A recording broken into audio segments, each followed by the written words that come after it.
જય ઈસુ. સંતોની કેડીમાં આપ સૌને સુસ્વાગત.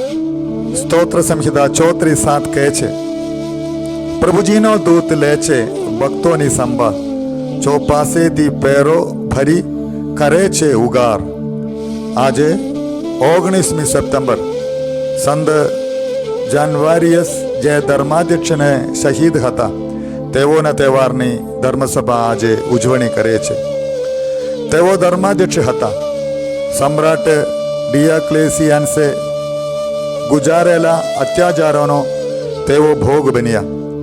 હિંસક વરુઓના મુખમાં ધકેલી દેવામાં આવ્યા, પણ વરુઓએ તેમને સ્પર્શ સુધા ના કર્યો અને તેઓ સલામત રહ્યા. છેવટે તેમનો શિરચ્છેદ કરી વધ કરવામાં આવ્યો.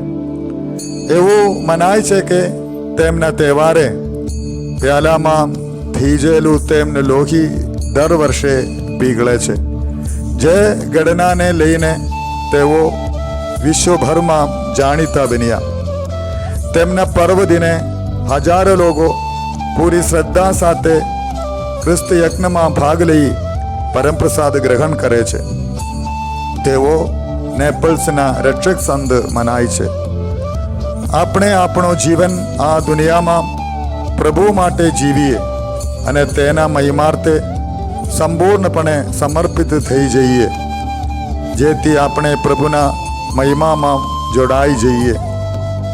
એ પ્રભુ પરમેશ્વર, આજે તમે એ શહીદ જાનવારિયસની સ્મૃતિથી અમારા મન હરી લો છો. એમની સાથે પરમાનંદમાં લીન થઈ અમે હરનિશ તમારા યશોગાન ગાઈએ એવી કૃપા બક્ષો. પ્રણામ મરિયા, કૃપાથી પૂર્ણ, પ્રભુ તારી સાથે છે. ભાગ્યવંત તું સ્ત્રીઓમાં અને ભાગ્યવંત તારા ઉદરનું ફળ ઈસુ. એ પવિત્ર મરિયા, પરમેશ્વરની માં, અમો પાપીઓને વાસ્તે વિનંતી કર, હમણાં અને અમારા મોતની વખતે. આમેન.